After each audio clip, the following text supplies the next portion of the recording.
हमारे जो है एडीएम उधम सिंह नगर के बहुत बहुत धन्यवाद, उन्होंने काफ़ी अच्छे तरीके से अपने व्यक्ति को ध्यान रखा।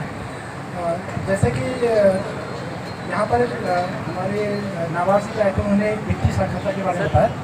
तो हमारी जो इनकम है वो लिमिटेड होती है, जैसे आपका इनकम है, लेकिन जो बड़े बड़े इंडस्ट्रीज होते हैं, बड़े बड़े जो जिनके पास पैसा होता है, वो क्या करते हैं कि अपने जो खर्चे होते हैं खर्चों पर कटौती करते हैं। लेकिन हम जो एक फार्मर है, एक जो मिडिल क्लास का इनकम वाला है, वो गैर जरूरी दो तरह के एक जरूरी खर्चे होते हैं, गैर जरूरी खर्चे होते हैं। उस पर जो गैर जरूरी खर्चे होते हैं उस पर दिल फेंक के अपना खर्चा करता है, जिस वजह से वो अपने किसी न किसी अपने इनकम को लॉस में रखता है। तो आप लोगों को ये ध्यान रखना है कि जो जरूरी चीज़ें हैं उसी पर ध्यान दीजिए। और जैसे अभी हमारे टीचर सर ने कहा कि आपको जो है बैंक से लोन लेने में या किसी साहूकार से लोन लेने में क्या अंतर है। नंबर एक, जो बैंक के साथ आप लोन लेंगे वो एक प्रॉपर एग्रीमेंट के साथ तहत वो किया जाएगा, लेकिन जो साहूकार के साथ करेंगे उनमें कोई एग्रीमेंट नहीं हुआ। आपके साथ कुछ भी धोखाधड़ी कर सकता है कि 1 लाख का वो कहेगा नहीं 10 लाख, आपने 10 लाख लोन लिया, ऐसा नहीं कर सकता है। लेकिन बैंक आपके साथ प्रॉपर एग्रीमेंट के साथ करेगा। उसके अलावा जो ब्याज दर सबने बताया था, ब्याज दर जो साहूकार या किसी अन्य फाइनेंशियल इंस्टीट्यूट से लेते हैं वो महीना ब्याज लगाता हो, लेकिन एसबीआई या कोई भी और अदर कोई बैंक नेशनलाइज बैंक है वो आपको प्रतिवर्ष ब्याज की दर से आपको लगाता है। ये डिफरेंस है इसमें। और दूसरा यह है कि आपकी जो संपत्ति जो है वो आप जब बैंक से लोन लेते हैं तो आपको जो एसेट होता है आपकी वैल्यू बढ़ती है, एसेट क्रिएट होता है। लेकिन यदि आप नॉन फाइनेंशियल जो अनरजिस्टर्ड है उनसे लोन लेने पर आपको होता है कि संपत्ति से हाथ धोना पड़ सकता है। तो आपको साक्षर होना है और वित्तीय अवस्था को पूरा करना है। अब जो है सर के रिजल्ट सर ने कहा था कि कुछ क्वेश्चन आंसर करेंगे, तो आपको कोई भी क्वेरी है तो आप बताइए, तो हम उसको समाधान कर देंगे। जिज्ञासाओं को हम शांत करें या फिर उससे संबंधित बैंकिंग संबंधित या उसकी सेवाओं से संबंधित या फिर किसी तरह की प्रश्नावली के लिए हम तैयार हैं। लेकिन उसके पहले एक अनुभव साझा करना चाहेंगे कि कैसे आपके बीच से ही एक व्यक्ति एक अनुभव साझा करने जा रहे हैं कि उनको प्रधानमंत्री जीवन ज्योति बीमा योजना का कैसे लाभ मिला।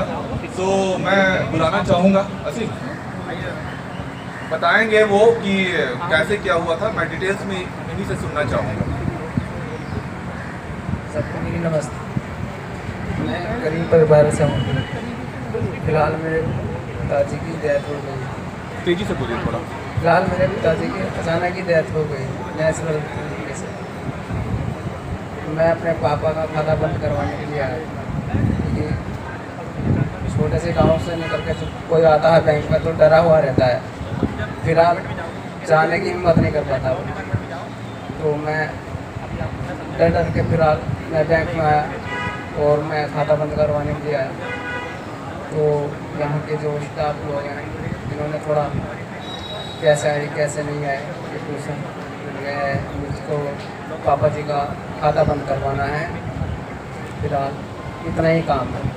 जो पापा के अकाउंट में थोड़े बहुत जो पैसे हैं ये मम्मी के खाते में आ जाएंगे नहीं आएंगे। वे कह रहे कि ये आ जाएंगे, फ़िलहाल खाता बंद करवाना पड़ेगा। तो जब मैं खाता बंद करवाने के लिए गया तो सर कह रहे कि मैं चेक करके बताऊँ। तो सर बोले कि आपका पापा का बीमा है। मैंने कहा सर एक बार चेक कर लो, तो मुझे तो पता नहीं था। तो सर ने चेक करा, चेक करके बताया कि हाँ कि आपका पापा का बीमा चल रहा है।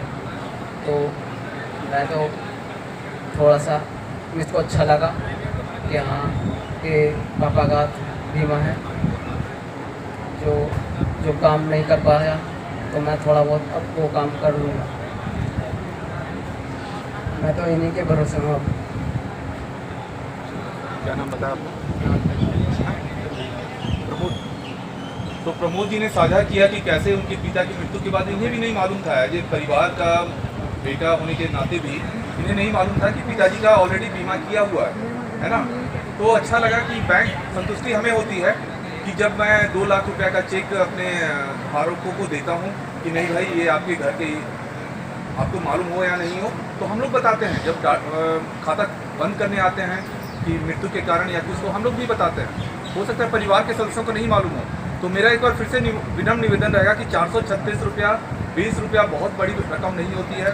माइक्रो SIP 250 रुपया बहुत बड़ी रकम नहीं होती है। हर घर लखपति योजना स्टार्ट कर सकते हैं। 2500 रुपया से 3 साल में अगर करवाना है, 1 लाख करना है, तो वो भी बहुत बड़ी रकम नहीं होती है। तो स्कीम्स बहुत हैं। मैं अगर गिनती करवाने लग जाऊँगा तो बहुत समय लग जाएगा। लेकिन आप एक बार बैंक जाएँ, समझें इन चीज़ों को। तो नाउ अब आप पर है कि आपकी कुछ प्रश्नावली हो, कुछ क्वेरीज हो।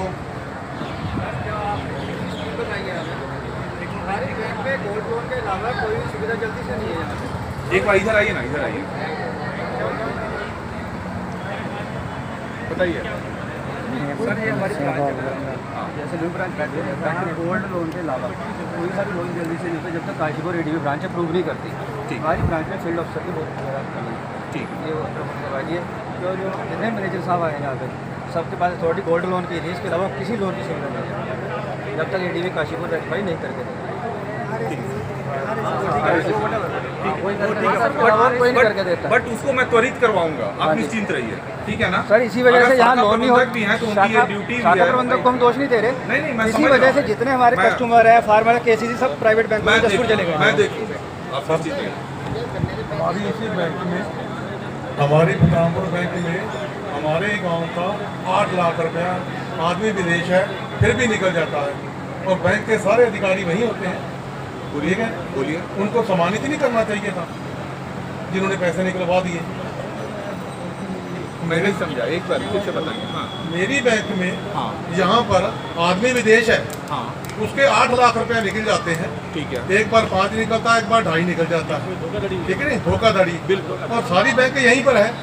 भाई को बताना नहीं चाहता अपने पैसों के बारे में, बैंक वाले को बताता है। फिर SBI पे इतना यकीन करते हैं हम लोग, इतना यकीन करते हैं, अपने सगे भाई को नहीं बताते। सही और बैंक के हर आदमी जो शेयर कर लेते बिल्कुल, हैं बिल्कुल। कि हमारे पास इतना पेमेंट है यार, क्या करना है। बिल्कुल। उस पैसे को निकाला गया और बाद में गुपचुप बात करके उस पैसे को जमा भी कराया गया। हमारा गार्ड वो उसमें सम्मिलित था, ठीक है नहीं, उसको कोई सजा नहीं मिली। क्यों नहीं मिली?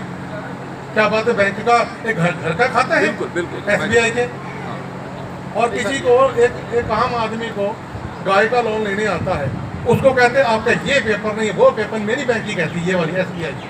हम बहुत सम्मानित करते हैं। बिल्कुल सर, बिल्कुल। ये क्यों नहीं होता है? बिल्कुल, दीजिए दीजिए। हमारा व्यवहार खराब है कुछ। नहीं नहीं नहीं, बिल्कुल। SBI का माफी देना, नहीं, माफी नहीं। व्यवहार के ऊपर ही कह रहा हूँ। नहीं तो इतने खाते यहाँ से वहाँ चले गए, जाते नहीं। नहीं, बिल्कुल बिल्कुल लाजमी है। कुछ शिकायतें होगी जब सर्विस सेक्टर में अगर हम हैं तो शिकायतें तो रहेगी और मुझे फेस करना है, मैं उससे भागता नहीं हूँ। क्योंकि अगर कोई अकाउंट में धोखाधड़ी हुआ है तो मुझे समझना भी पड़ेगा कि किस कारण से हुआ है, कौन से लोग उसमें मिले हुए हैं, क्या है। केवल ये कर देना कि बैंक से पैसा निकला तो बैंक जिम्मेवार है, वैसा नहीं होता है। हाँ, इसी जैसे उन्होंने कहा, अगर किसी के साथ ऐसी घटना घटती है, चाहे वो वित्तीय व्यवहार या ऑनलाइन, तो कोई बैंक वाला इसकी कोई भी सपोर्ट नहीं करता। हम बैंक में शिकायत करते हैं हमारे साथ ये घटना घटी है, तो बैंक वाले भी को हाथ खड़े कर देते हैं, हमें नहीं बताइए तो ऑनलाइन मुंबई से बंद है फ्री, तुम्हारा अकाउंट कलकत्ता से बंद है, पटना से बंद है। मगर बैंक वाला कोई इसकी सपोर्ट कर, हमें बताइए नहीं तुम्हारा अकाउंट कब फ्रीज हो गया, बंदा पैसे निकालने जाता है तो वो अरे जी आपका तो अकाउंट फ्रीज लगा हुआ भाई। तो ये चीज़ें अगर हम लोकल ब्रांच में, आपने कहा कभी पतरामपुर या छोटे लोकल ब्रांच गांव से हम लोग हैं, हमारी पहुंच दूर तक नहीं है, तो हमें चीज़ के लिए संतुष्ट किया जाए कि भाई हम अगर आपकी पहुंच यहीं तक है तो आपको मदद की जाएगी। फिर दूसरी बात, अगर जैसे किसी भैया ने कहा कि भाई उसके पिताजी खत्म हो गए, अगर पिताजी खत्म हो गए हैं, वो अपना अकाउंट क्लोज कराने के लिए जाए तो उसके सामने इतनी प्रॉब्लम, इतनी समस्याएं आ सकती है कि उसे पता नहीं चलेगा कैसे अकाउंट अपना क्लोज करवाना है, कैसे अकाउंट के पैसे दूसरे अकाउंट में ट्रांसफर करवाने हैं। इतनी प्रॉब्लम उसको जब वो अपने अकाउंट में बैंक में जाता है जब पता चलता है। ये आप लोगों को पता होगा, आप लोगों को जानकारी होगी कि साथ इसके परिवार के साथ ऐसी कोई घटना घटी होगी, तो वो चीज़ भी होनी चाहिए। दूसरी बात, KYC का मतलब क्या है, पहले KYC बताई जाए, KYC क्यों 10 साल बाद की जाती है, उसके बारे में आप बताएं ना डिटेल से। सही बताओ। और वो बात देखिए, ग्राहकों को 3 वर्ग में बांटा गया है, ठीक है ना। एक होता है हाई रिस्क जिसको बोलते हैं, जिसमें कि क्या होता है कि वो नौकरी चेंज विदेश में है, जैसे आपके सन है, तो वो हाई रिस्क वाले कस्टमर होते हैं, है ना। आज एक जगह एम्प्लॉयमेंट है, आज ऑस्ट्रिया में है, कल होकर न्यूयॉर्क में चले गए, तो हमारे पास अद्यतन जानकारी नहीं है, तो उनको बोला जाता है कि आप 2 साल में चेंज करते रहें, ठीक है।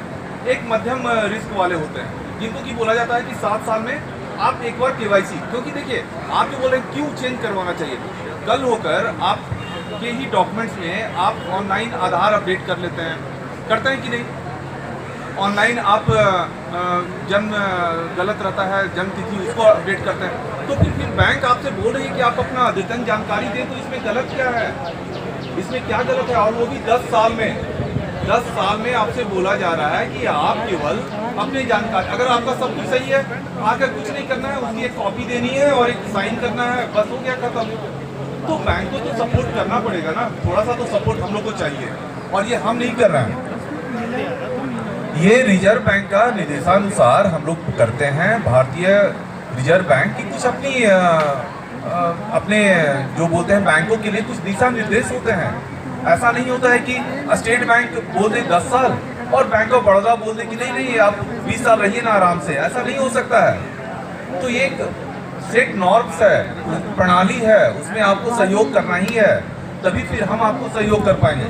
जहाँ तक रही सुविधाओं की बात, जैसे उन्होंने कहा कि कुछ अकाउंट्स में जैसे जब जाते हैं तो फिर डिसीज पेमेंट में दिक्कत होती है, तो छोटी छोटी चीज़ें होगी तो मैं उसका ध्यान रखूंगा।